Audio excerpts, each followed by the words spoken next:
I want to recognize Mr. Costa, who's from farm country.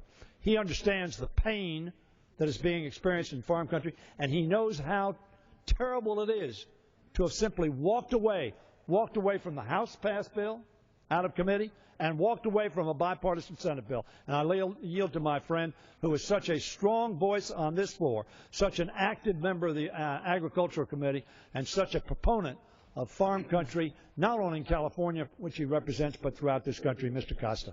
Thank you very much. I thank the gentleman from Maryland for yielding the time, because we ought to be about doing the people's business, and walking away today, as we are for the next 46 days, to focus on elections when we ought to be focusing on the people's business is a very sad commentary,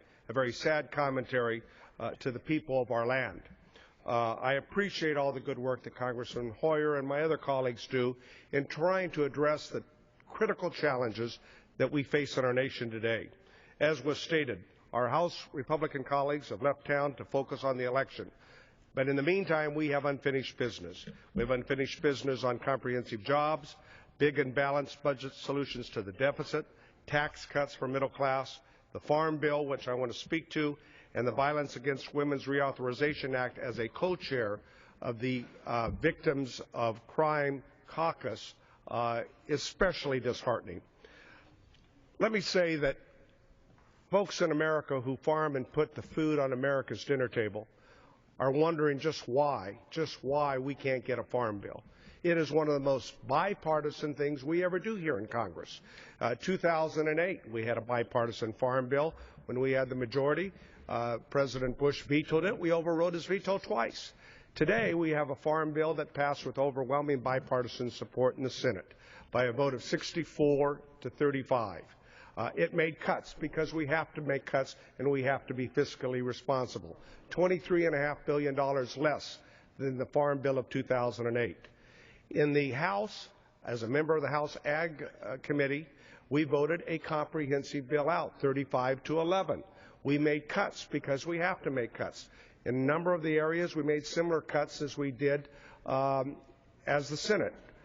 $20 billion in farm programs. We made additional cuts in nutritional programs, which are part of what would normally be worked out if regular order was allowed to take place. Well, the gentleman yielded on that, and he may know this better than I because he works so closely with the ag community, but over 70 farm organizations and farmer-focused organizations came to town just a week or two weeks ago, and all said, pass the Senate bill. Not because they believed it was perfect, but because it was a bipartisan bill that they believed would bring relief to farm country and give some certainty to the farming community. I think I'm correct on that. I yield back to the gentleman is correct. We had over 70 farm organizations, from the American Farm Bureau to the National Farmers Union to the, as we say, the Barnyard Coalition that represents all of the poultry and pork and dairy and beef cattle industries,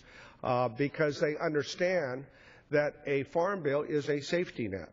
And without it, we don't have a farm policy, we don't have a food policy for not just American farmers, ranchers, and dairymen, but for the consumers who each night enjoy the highest quality food produced